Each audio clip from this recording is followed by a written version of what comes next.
ne laisse jamais tomber son peuple, et même dans les moments les plus difficiles, c'est là où il se montre un ami. Et vous savez, un ami, un véritable ami, ce n'est pas celui qui va vous lâcher quand vous êtes dans la difficulté. Ce n'est pas celui qui va vous plonger la tête pour vous immerger. C'est celui au contraire qui va vous saisir et vous sortir de l'eau et vous placer dans un lieu sûr. Et c'est ça Dieu. C'est ça notre Dieu. C'est ça notre Père. C'est la raison pour laquelle nous sommes amoureux, si je peux le dire, amoureux de Jésus, amoureux de notre Dieu, parce que nous savons qui il est, nous savons ce qu'il a fait, et pour ce qu'il a fait pour nous, eh bien je crois que nous sommes en mesure de tout lui donner. Nous sommes en mesure d'ouvrir notre vie. Nous sommes en mesure de nous abandonner complètement entre ses mains et de lui dire, Seigneur, tu es digne d'être au contrôle de ma vie. Tu es digne de diriger ma vie, parce que tu sais mieux que moi-même comment l'orienter et tu sais où me conduire. Amen.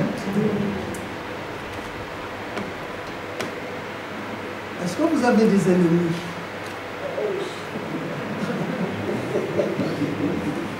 La sœur a dit, oh oui, donc elle doit avoir beaucoup d'ennemis.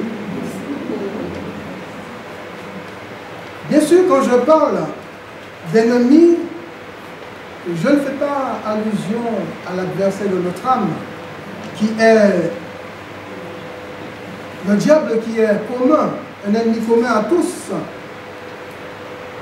Je parle d'hommes et de femmes qui sont devenus nos ennemis parce que nous avons un jour donné notre vie à Jésus, parce que nous sommes devenus chrétiens. Et bien souvent, quelquefois, ce sont des membres de nos familles qui se dressent contre nous parce qu'ils n'ont pas compris notre orientation spirituelle. Ils n'ont pas compris que si nous avons donné au Seigneur notre vie, c'est parce que Jésus nous a sauvés. Et parce qu'ils sont manipulés par des esprits, par l'adversaire, ils se dressent contre nous et ils deviennent nos adversaires, nos ennemis. Mais je crois qu'en tant que chrétien, en tant qu'enfant de Dieu, que nous sommes capables de les gagner au Seigneur. Nous sommes capables de gagner nos ennemis au Seigneur. Et la question qui se pose, mes bien-aimés, comment les gagner au Seigneur? Puisqu'ils sont nos ennemis, nous allons comprendre qu'ils ne sont pas nos ennemis, quelque part. Comment pouvons-nous les gagner au Seigneur? Eh bien, nous allons ouvrir la parole de Dieu dans l'évangile de Matthieu, au chapitre 5, versets 43 à 48. C'est Jésus qui va nous donner il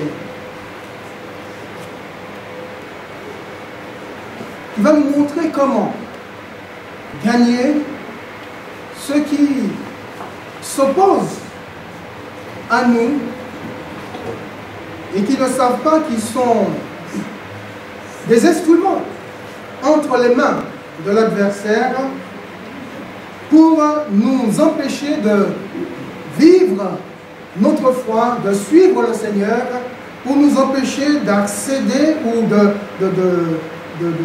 de gagner, d'arriver ou d'entrer au ciel. Eh bien, le diable les utilise pour nous faire barrage. Mais écoutez ce que Jésus dit dans Matthieu chapitre 5, versets 43 à 48. Jésus dit, vous avez appris qu'il a été dit, tu aimeras ton prochain et tu haïras ton ennemi. Là, la loi parlait de ceux qui haïssaient son peuple, de ceux qui étaient adversaires de son peuple, donc des êtres humains, des peuples, des hommes, des femmes, des nations qui haïssaient son peuple. Donc, la loi disait, tu aimeras ton prochain, mais tu haïras ton ennemi. Mais Jésus va plus loin. Jésus va jusqu'à dire, mais moi, je vous dis, aimez vos ennemis.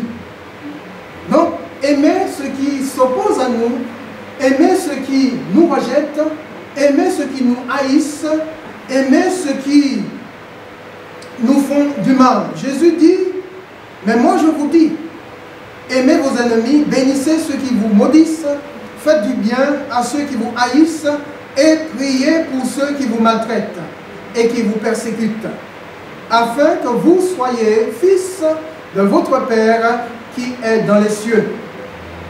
Car il fait lever son soleil sur les méchants et sur les bons, et il fait pleuvoir sur les justes comme sur les injustes. Si vous aimez ceux qui vous aiment, quelle récompense méritez-vous? Les publicains n'agissent-ils pas de même? Et si vous saluez seulement vos frères, que faites-vous d'extraordinaire? Les païens n'agissent-ils pas de même? Soyez parfaits comme votre Père Céleste est parfait. Amen. Soyez parfaits comme votre Père Céleste est parfait. Alors je crois que, mes bien-aimés, pour gagner nos ennemis au Seigneur, il est important d'apprendre à les aimer. C'est ce que Jésus dit. Jésus dit, aimez vos ennemis. Alors, quand on parle d'ennemis, le mot grec est étros, pardon.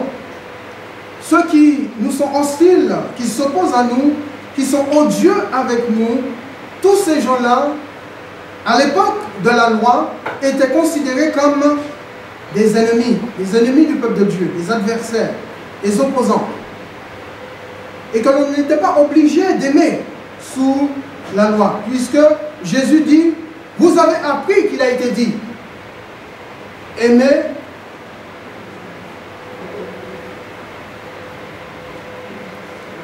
tu aimeras ton prochain et tu haïras tes ennemis.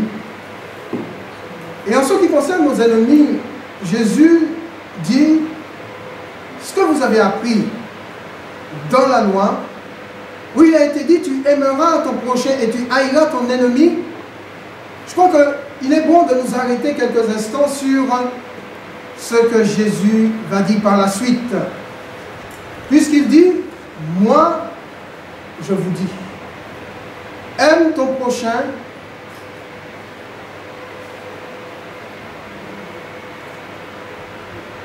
et aime aussi tes ennemis. Vous savez, la loi avait été donnée par Dieu sur le mont Sinaï, écrite des droits de Dieu sur des tables et donnée à son serviteur Moïse pour le peuple. Et lorsque la loi disait d'aimer son prochain et de haïr ses ennemis, c'était la loi. Donc, quand on haïssait celui qui ne vous aimait pas à l'époque de la loi, on était en phase avec la loi puisque c'est ce que Dieu avait recommandé par rapport à la loi. Aimer et haïr faisaient partie des commandements de Dieu donnés à son peuple. Et on sent que ces deux sentiments, l'amour et la haine qui s'opposent l'un à l'autre, cheminaient dans le cœur du peuple de Dieu. Et au sein du peuple, il y avait ces deux sentiments qui étaient là, l'amour et la haine. L'amour pour ceux qui sont prochains, pour ceux qui aimaient le peuple de Dieu, et la haine pour ceux qui s'opposaient au peuple du Seigneur. À l'époque, si moi je haïssais quelqu'un qui s'opposait à moi, eh bien, je n'étais pas en désaccord avec la loi et je n'étais pas réprimandé par le Seigneur parce que c'était ce que Dieu avait recommandé à son peuple. Mais Jésus va arriver avec quelque chose de différent, quelque chose d'autre. Jésus Jésus va dire, mais moi, je vous dis, aimez vos ennemis. Et je pense que, mes bien-aimés, c'est important en ce qui concerne ce que le Seigneur dit à ce moment précis, ce qu'il ordonne en ce qui concerne nos ennemis sous l'ère de la grâce. Aimez vos ennemis. Là où l'amour et la haine pouvaient cheminer ensemble dans le cœur du peuple de Dieu à l'époque de la loi, Jésus dit non aujourd'hui. Jésus va ordonner que seul l'amour émerge et trouve sa place dans le cœur des enfants de Dieu. C'est important de comprendre que Jésus ne va pas s'opposer à la loi, mais Jésus va régler les choses pour que le sentiment de haine, la haine, tout ce qui était en nous comme animosité soit extrait de nos vies, soit arraché de nos vies, pour que l'amour prenne toute la place dans la vie ou dans le cœur des enfants de Dieu. À l'époque, c'était la loi, mais aujourd'hui, quand Jésus est arrivé, il a donné la grâce, il a apporté la grâce. Et nous passons de la loi à la grâce. Donc, nous devrions abandonner la haine qui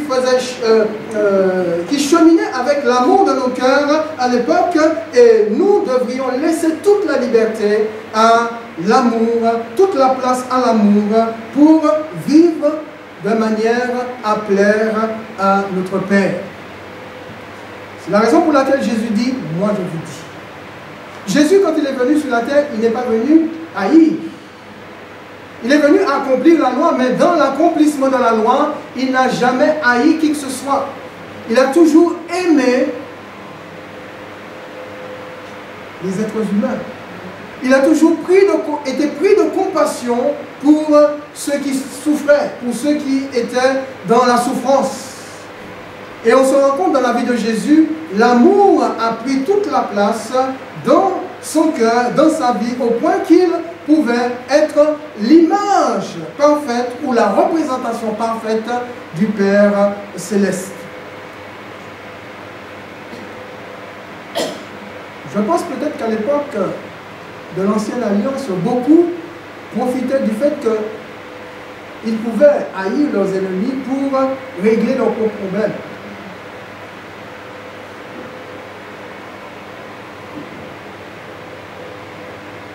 Vous savez, la loi disait œil pour œil, dent pour dent. Tu fais quelque chose de mal, on te fait pareil. Et au travers de vous, vous avez entendu dire par la loi, mais moi je vous dis, Jésus lui-même nous invite à combattre la haine dans nos cœurs pour laisser toute la place à l'amour de Dieu. Aimez vos ennemis. Pourquoi le Seigneur va aussi loin? Je crois qu'il y a au moins deux raisons. La première raison, c'est l'apôtre Paul qui la souligne dans Éphésiens chapitre 6, verset 12. Et Paul dit, car nous n'avons pas à lutter contre la chair et le sang, mais contre les dominations, premièrement contre les dominations, deuxièmement contre les autorités, troisièmement contre les princes de ce monde des ténèbres, et quatrièmement contre les esprits méchants dans les lieux célestes. Et je pense que l'apôtre Paul avait compris la parole de Jésus quand il dit, mais moi je vous dis, aimez vos ennemis, priez pour eux, faites du bien, etc. Puisque Paul, dans la même ligne de pensée, va dire que nous n'avons pas à lutter contre la chair et le sang, mais contre les dominations, contre les autorités, contre les princes de ce monde des ténèbres, contre les esprits méchants qui agissent dans les lieux célestes. Alors l'apôtre Paul, non seulement nous montre notre adversaire, mais il nous le situe.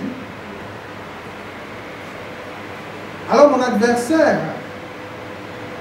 ne se compose pas de chair et de sang, comme nous dit la parole de Dieu. Alors quand vous regardez quelqu'un qui s'oppose à vous, est-il réellement votre adversaire? Quand vous regardez une personne qui vous maltraite, est-elle réellement votre adversaire, votre ennemi? À la lumière de ce que dit l'apôtre Paul, eh bien non. Mon ennemi ne se constitue pas de chair et de sang, nous dit la parole de Dieu.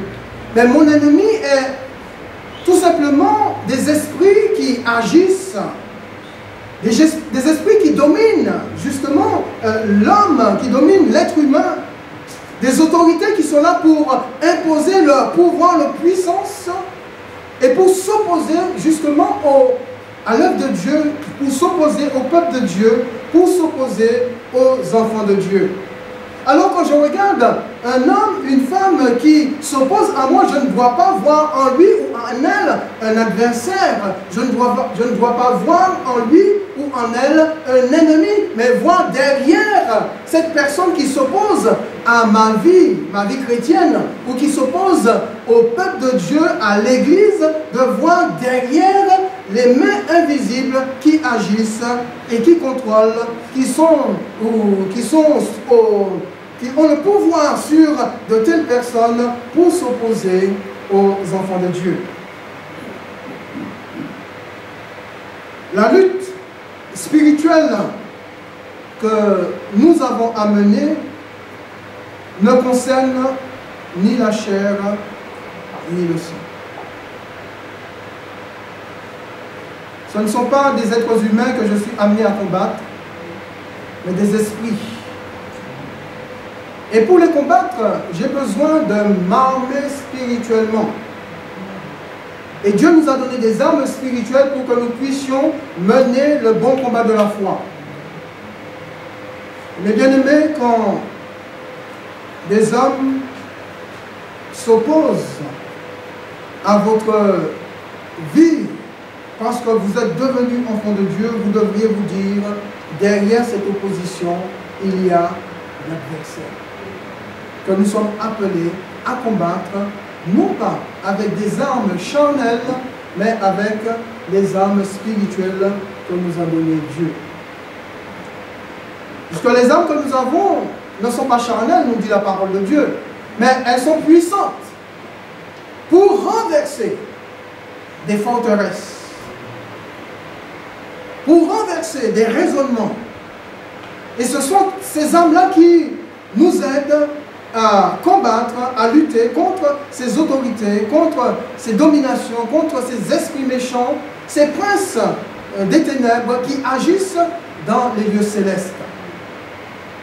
Alors quand un frère ou une sœur peut-être nous fait quelque chose de pas gentil, est-ce que nous devrions les regarder comme nos ennemis? Non. Plutôt voir derrière ces actions, derrière ces interventions qui s'opposent à nos vies, qui s'opposent à nous, comme je l'ai dit, la main de l'adversaire. Et pour combattre cet adversaire, nous devrions le faire dans la prière, dans le jeûne et dans la prière.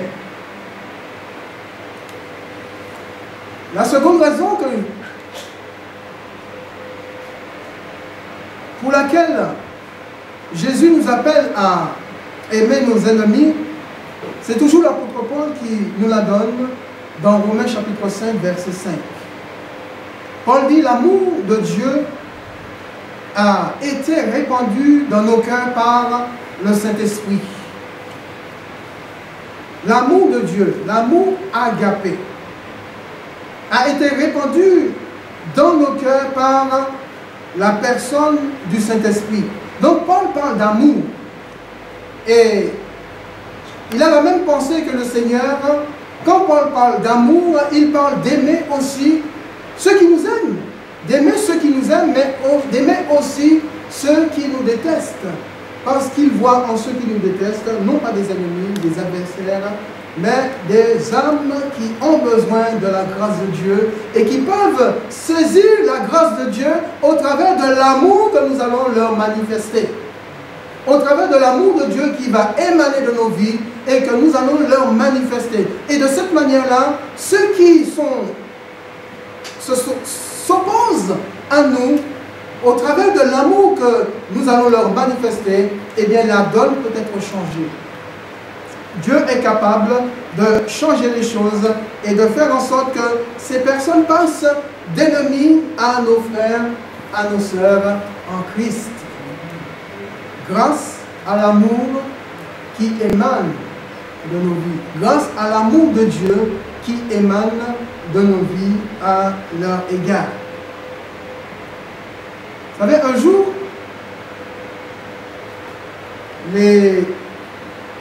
un docteur de la loi va poser une question à Jésus pour l'éprouver. Et il va dire, Maître, quel est le plus grand commandement de la loi? Quel est le plus grand commandement de la loi? Comme si Jésus ne connaissait pas la loi. Il est lui-même la loi. Il est la parole de Dieu. Il est la parole faite chair. Mais qui pouvait apprendre au Seigneur la loi? Personne ne pouvait apprendre la loi au Seigneur. Il est lui-même la parole faite chair. Maître, quel est le plus grand commandement de la loi? Jésus lui répondit, tu aimeras le Seigneur ton Dieu de tout ton cœur, de toute ton âme et de toute ta pensée. Tu aimeras le Seigneur ton Dieu de tout ton cœur, de toute ton âme et de toute ta pensée. Et Jésus ne va pas s'arrêter là. Il va poursuivre en disant, c'est le premier et le plus grand commandement, et voici le deuxième qui lui est semblable. Tu aimeras ton prochain comme toi-même. Tu aimeras ton prochain comme toi-même. De ces deux commandements dépendent toute la loi et les prophètes, nous dit Jésus. Alors nous remarquons que la réponse que donne Jésus tourne non pas autour de ces deux sentiments, l'amour et la haine qui pouvaient cheminer librement dans le cœur du peuple de Dieu à l'époque de la loi, mais tourne uniquement autour de l'amour. Tu aimeras le Seigneur ton Dieu de tout ton cœur, de toute ton âme, de toute ta force, de toute ta pensée, mais tu aimeras aussi ton prochain comme toi-même. Donc il n'y a pas de sentiment de haine quand Jésus déclare les deux commandements. Le premier, pour celui où nous devrions aimer Dieu plus que toute autre chose. Et le second qui lui est semblable, comme le dit Jésus, celui où nous devrions aimer notre prochain. Mais qui est notre prochain? Est-ce notre prochain est celui seulement qui nous aime? Est-ce notre prochain est celui seulement qui nous fait du bien? Non, notre prochain est aussi celui qui nous fait du mal. Notre prochain est celui qui ne nous aime pas. Notre prochain est peut-être même celui qui nous crache au visage. Et Jésus nous dit que nous devrions aimer notre prochain comme nous-mêmes.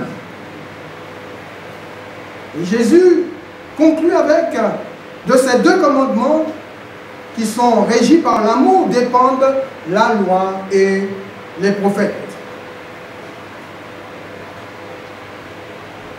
Alors vous comprenez pourquoi Jésus va jusqu'à dire, vous avez entendu dire, mais moi je vous dis. Et il met en évidence l'amour de Dieu qui doit être manifesté parce que cet amour-là nous a été donné. Nous avons été remplis de l'amour de Dieu par le Saint-Esprit et cet amour ne doit pas rester en nous, cet amour ne doit pas pourrir en nous, cet amour doit s'extérioriser pour atteindre les autres. Pas uniquement ceux qui nous aiment, pour atteindre surtout ceux qui ne nous aiment pas, afin de les gagner au Seigneur. Deuxièmement, pour gagner tes ennemis au Seigneur, il faut apprendre aussi à les bénir. Et je crois que tous les chrétiens devraient bénir leurs ennemis. Vous êtes d'accord avec moi? Si nous n'avons pas à lutter contre la chair et le sang, donc quelque part, la chair et le sang, comme je l'ai dit, ne sont pas nos ennemis. Donc nous sommes appelés à les bénir. Jésus dit, bénissez. Bénissez ceux qui vous bénissent.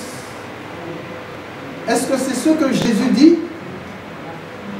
Qu'est-ce que Jésus dit? Il dit quoi? Bénissez ceux qui vous maudissent. Amen. Bénissez ceux qui vous maudissent. Bénissez ceux qui vous maudissent. Est-ce que c'est facile? Est-ce que c'est facile, mes bien-aimés, de bénir ceux qui vous maudissent? Quand les gens se dressent devant vous et vous traitent de toutes sortes de noms, Quand ils sont prêts à vous gifler, quand ils sont prêts à vous tabasser, est-ce que c'est facile de bénir de telles personnes? Excusez-moi, vous êtes comme moi? Vous êtes humain comme moi? Moi, personnellement, ce n'est pas facile. Parce que je suis un être humain avant tout. Ma première réaction, c'est j'ai envie de régler mon problème. Pourquoi, Seigneur, je ne suis pas sous la loi pour régler mon problème moi-même? Et combien, malheureusement, des chrétiens agissent comme ceci, agissent comme cela. Ils veulent dire, Seigneur, je lève mon vêtement de chrétien et je règle mon problème parce que je suis un homme, je suis une femme, tu as fait de moi. Et non, je ne peux pas laisser cette situation-là comme ça. Je vais le régler, Seigneur. Et le Seigneur te dit, non, ce n'est pas ton ennemi. Même s'il ne t'aime pas, ce n'est pas ton adversaire. Il ne faut pas être aveuglé par celui qui est en face de toi ou par la main invisible qui agit derrière cette personne qui s'oppose à toi. Au contraire, sois lucide et vois plus loin. Vois la main invisible qui agit derrière cette personne et agit en conséquence. Aime-la, bénis-la. C'est-à-dire que bénir, c'est quoi? Le mot grec, c'est eulogeo. Qui veut dire louer, célébrer par des louanges, faire du bien, rendre heureux. C'est ce que Jésus nous demande en nous disant, bénissez vos ennemis, bénissez ceux qui vous maudissent. Pour ceux qui me maudissent, eh bien je dois dire du bien d'eux. Pour ceux qui me maudissent, eh bien je dois les célébrer par des louanges. Pour ceux qui me maudissent, je dois leur faire du bien, je dois les rendre heureux. Et pour ça, c'est impossible de manière naturelle. On a besoin de vivre dans le domaine spirituel pour pouvoir agir comme le Seigneur nous le recommande. Pour dire du bien de quelqu'un qui me maudit, pour lui faire du bien, pour le rendre heureux, eh bien, je dois m'appuyer sur celui qui vit en moi, celui qui est en nous, c'est-à-dire la personne du Saint-Esprit. Je dois abandonner complètement ma vie à la personne du Saint-Esprit pour que ma vie soit en phase avec elle.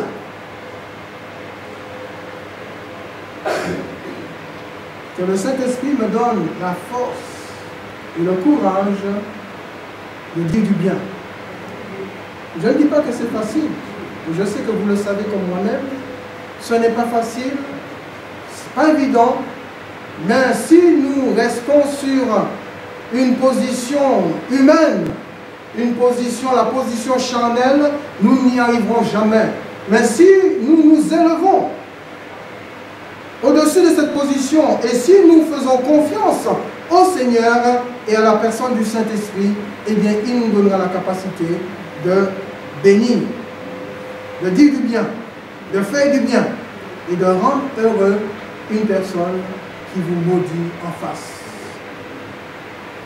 Vous savez, si nous allons dans le même sens de cette personne, on sera toujours en opposition. Et jamais elle sera gagnée au Seigneur.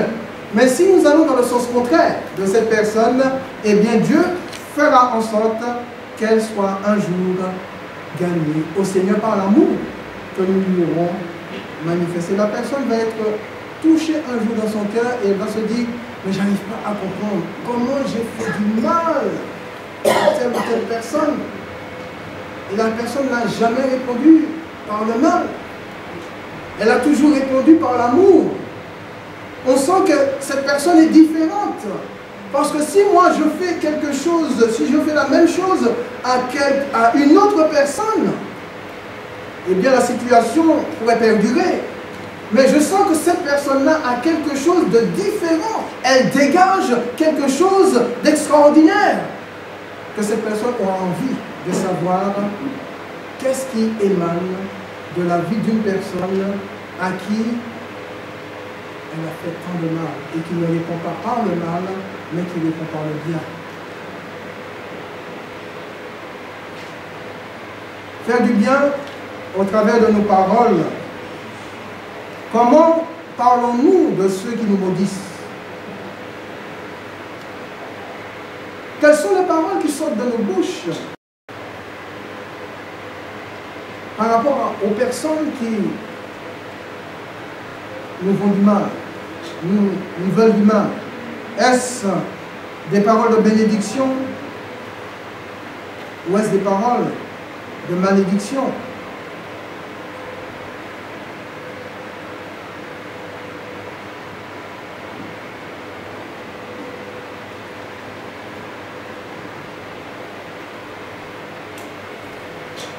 Je crois que la grâce de Dieu nous invite à adopter le langage de l'amour.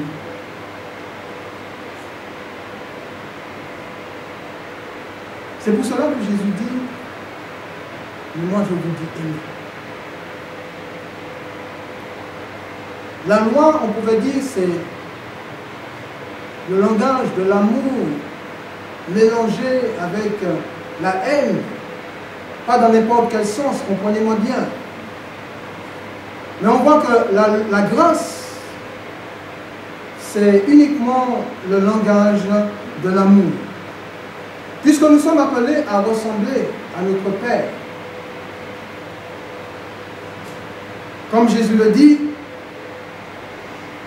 afin que vous soyez fils de votre Père qui est dans les cieux.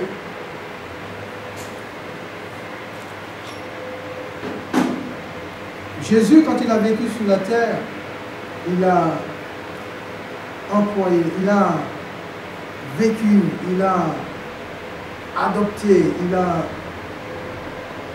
il était imprégné du langage de l'amour, parce qu'il est fils de Dieu. Et nous, en tant qu'enfants de Dieu, le Seigneur nous appelle à être de même, à ressembler à notre Père qui vit dans les cieux. Là où le Père ne fait aucune différence entre son peuple et ceux qui ne lui appartiennent pas, aucune différence. Je vais m'expliquer dans le sens où Jésus dit que le Père fait lever son soleil sur les bons et sur les méchants. Donc, en ce qui concerne les choses dont les êtres humains ont besoin pour vivre ici-bas, Dieu le Père ne fait aucune différence, puisqu'il fait lever son soleil sur les bons comme sur les méchants. Et il fait aussi pleuvoir sur les justes comme sur les injustes. C'est la raison pour laquelle j'ai dit que Dieu ne fait aucune différence entre ceux qui lui appartiennent et ceux qui ne lui appartiennent pas. Puisque tous, nous sommes au bénéfice quand le soleil se lève, nous sommes au bénéfice quand il pleut, nous sommes au bénéfice quand il fait bon, nous sommes au bénéfice de toutes les grâces de Dieu pour nous permettre de vivre une vie meilleure ici-bas. Mais il y a le jour viendra où Dieu fera une différence entre ceux qui lui appartiennent et ceux qui ne lui appartiennent pas. Ce qui veut dire, en tant que fils de Dieu, nous n'avons pas à faire de différence entre les êtres humains. Je dois t'aimer comme tu es. Tu dois m'aimer comme je suis.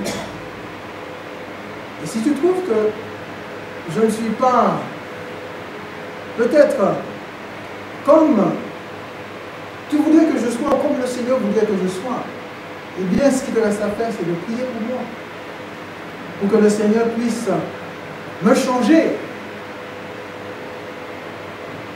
C'est que je prie pour vous, pour que le Seigneur puisse vous changer. C'est que nous prions les uns pour les autres pour que le Seigneur puisse nous changer, puisque nous ne pouvons pas nous changer nous-mêmes. Il n'y a que Dieu seul qui soit en mesure de nous changer pour que nous ne fassions pas de différence ni avec un ni avec l'autre, mais que notre cœur soit toujours rempli d'amour les uns pour les autres et surtout pour ceux qui ne nous aiment pas.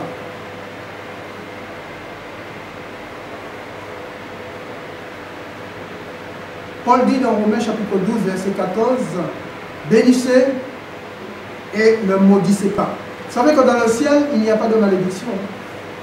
La malédiction n'existe pas dans le ciel. Vous savez ça? Il n'y a aucune malédiction dans le ciel. celui qui voulait provoquer une malédiction dans le ciel a été rejeté.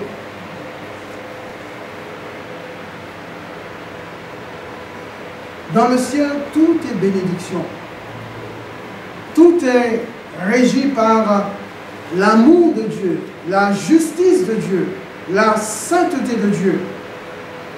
Et dans nos vies, en tant que fils de Dieu, sur la terre, la méchanceté ou la malédiction ne doit pas non plus trouver place en nous.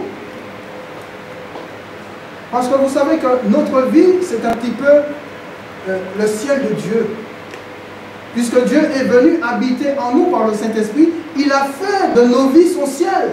Et donc, dans son ciel, dans le ciel, comme il n'y a pas de malédiction dans notre ciel à nous, c'est-à-dire que dans le ciel de Dieu dont nous sommes la représentation, puisque l'Esprit de Dieu vit en nous, il ne doit pas non plus y avoir de malédiction. C'est pour cela que Jésus met l'accent de manière précise sur l'amour.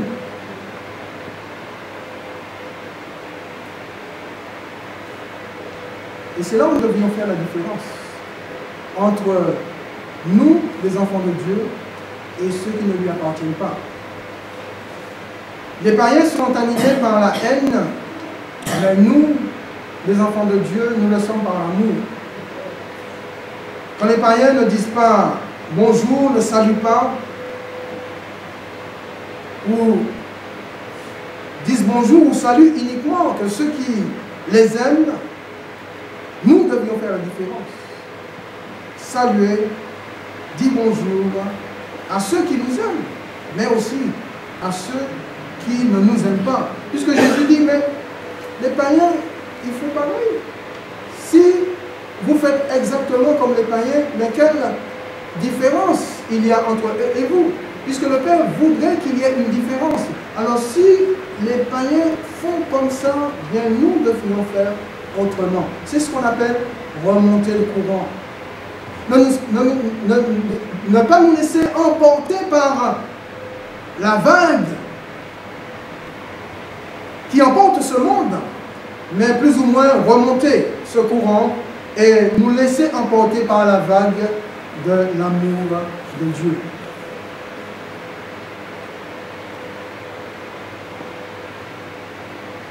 Dans Actes chapitre 3, verset 26, quand Pierre s'adresse au peuple à la suite de la guérison du boiteux qui se trouvait assis à la belle porte du temple, il dit à la foule concernant Jésus, c'est à vous que premièrement que Dieu, ayant suscité son serviteur, l'a envoyé pour vous bénir en détournant chacun de vous de ses iniquités. Dieu a suscité son serviteur et l'a envoyé pour vous bénir. Jésus est venu, non pas pour maudire, mais pour bénir. Et jamais dans la parole de Dieu, on a vu Jésus maudire un être humain. Il a maudit, effectivement, le figuier. Mais il n'a jamais maudit un de ses semblables. Il a toujours béni. C'est la raison pour laquelle il nous appelle aussi à bénir et à continuer encore à bénir et à bénir. Parce que nous sommes envoyés, non pas pour maudire, mais nous sommes envoyés pour bénir et permettre à Dieu, au travers du bien que nous faisons aux autres, que ceux-ci se détournent de leurs iniquités.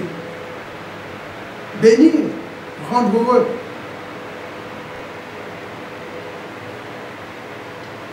Tu peux gagner tes ennemis au Seigneur au travers de tes actes d'amour. Nous sommes appelés à manifester des actes d'amour dans la maison de Dieu, déjà entre nous. Si cela n'est pas possible entre nous, ce ne sera pas du tout possible à l'extérieur. Et le Seigneur nous appelle à nous aimer les uns les autres, comme lui-même nous a aimés. Et c'est en apprenant à nous aimer que nous allons apprendre à aimer les autres, ceux qui sont à l'extérieur. Oui.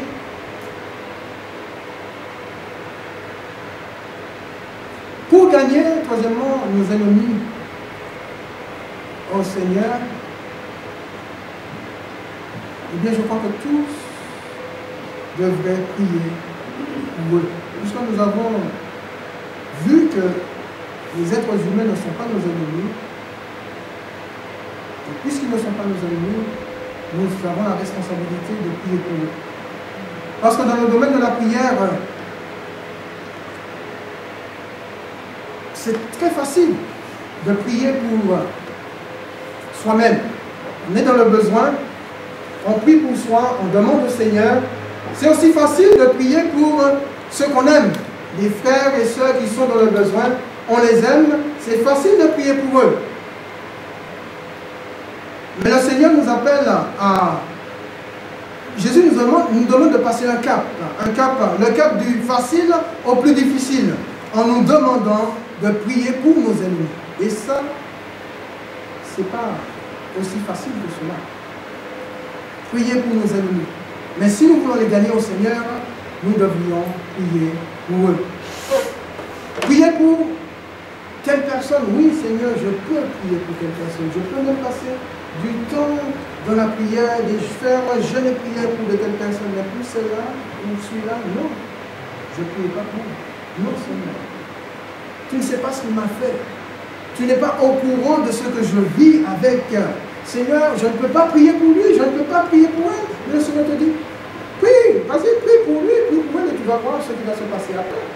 Ne regarde pas ce qu'il t'a fait, ne regarde pas ce qu'il est en train de te faire. Je te demande tout simplement de prier pour lui. Parce que nous connaissons la puissance qu'il y a dans la prière. Dieu est capable de changer les situations lorsque nous sommes obéissants. Lorsque nous obéissons à ce qu'il nous demande. Si Dieu nous demande de prier, si le Seigneur nous demande de prier pour nos ennemis, c'est parce qu'il est capable de faire retourner la situation en notre faveur. Que ce soit notre travail, que ce soit en ce qui concerne nos patrons, nos responsables, Dieu nous demande de prier pour eux. Et si nous prenons vraiment à cœur de prier pour de telles personnes, eh bien nous verrons le résultat.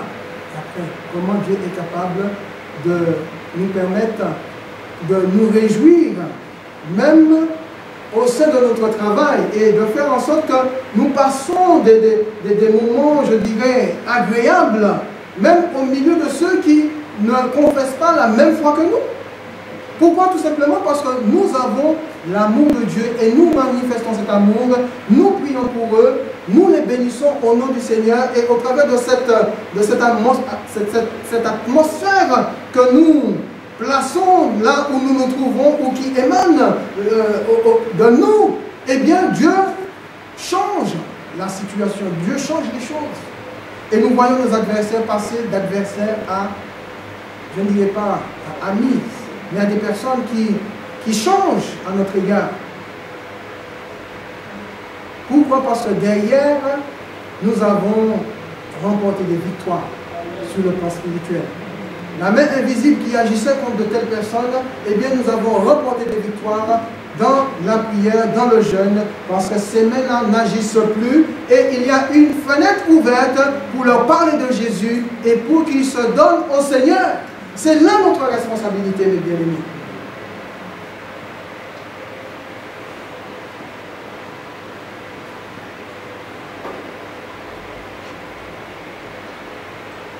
Alors je te pose la question ce matin.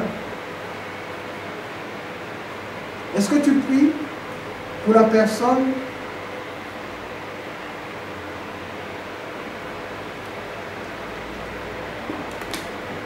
dont tu sais qu'il dit du mal contre toi? Peut-être en toi-même tu te dis, mais je n'ai rien contre cette personne. Et si tu n'as rien contre cette personne, tu dois prier pour elle. C'est ce qui va montrer, c'est ce qui va démontrer que tu n'as rien contre elle. Le fait que tu pries pour une telle personne va démontrer que tu n'as rien contre elle.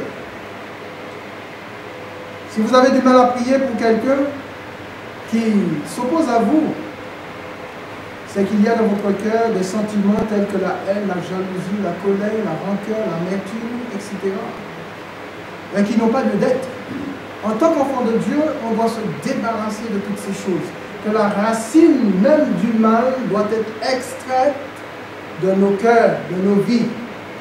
Si nous voulons ressembler à notre Père Céleste, il n'y a pas de mal qui agit dans le ciel. L'enfant de Dieu ne doit pas vivre dans le mal. L'enfant de Dieu ne doit pas garder dans son cœur des choses qui ne plaisent pas du tout à son Père. Il doit se débarrasser de toutes ces choses et doit laisser l'amour de Dieu remplir sa vie et doit vivre justement selon cet amour dans l'Église et aussi à l'extérieur de l'Église.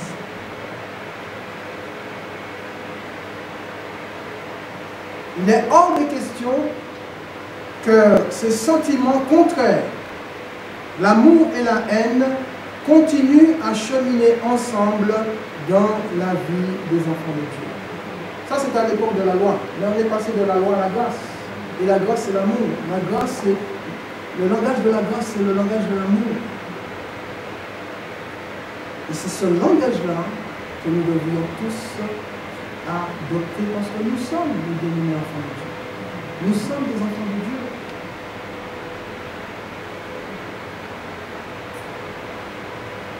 Alors pour conclure, je dirais, il est possible d'amener nos ennemis au Seigneur, selon ce que dit Jacques, chapitre 5, verset 17. Élie était un homme de la même nature que nous, il pria avec instance. Donc il pria avec instance pour qu'il ne pleuve point, et il ne tomba point de pluie sur la terre pendant 3 ans et 6 mois. Puis il pria de nouveau, et le ciel donna de la pluie, et la terre produisit son fruit.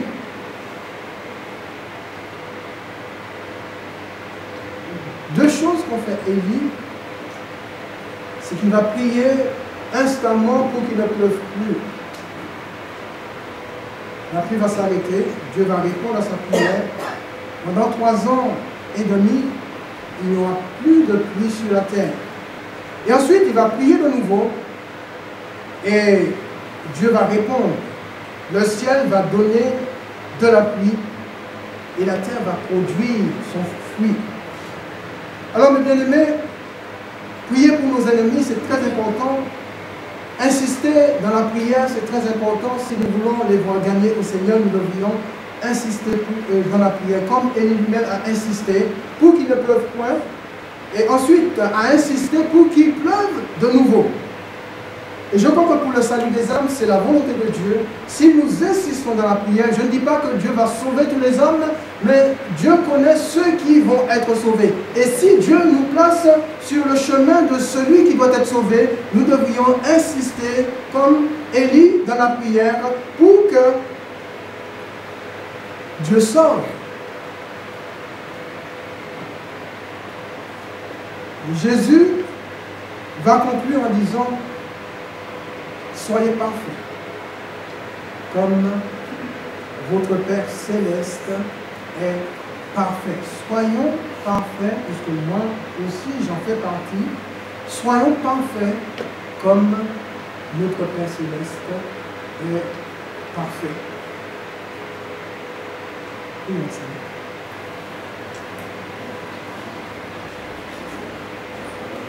Notre Dieu, notre Père, nous te bénissons et nous te remercions pour ta présence dans nos vies, ta présence dans ce lieu, ta parole qui est esprit et vie. Merci Seigneur parce que tu nous appelles à adopter le langage de l'amour, parce que tu nous as placés sous l'aile de la grâce. Tu nous appelles à aimer Seigneur. C'est vrai que ce n'est pas toujours facile pour nous d'aimer ceux qui nous haïssent, mais tu nous appelles, Seigneur, à regarder à toi, à te faire confiance et à nous reposer sur la personne du Saint-Esprit pour avoir la capacité d'aimer nos ennemis. Alors pardonne-nous, Seigneur, toutes les fois où nous avons désobéi à ce commandement, à cette recommandation. Mais le désir de notre cœur, Seigneur, ce matin, c'est que nous ayons la force de passer au-dessus, Seigneur, du mal que l'on peut nous faire. Et de regarder à toi pour que, Seigneur, tu nous donnes la capacité de faire du bien, de dire du bien, de parler en bien, Seigneur, de ceux et de celles qui nous haïssent. Que l'amour que tu as répandu dans notre cœur, Seigneur, puisse se manifester et être déversé, Seigneur, tout autour de nous.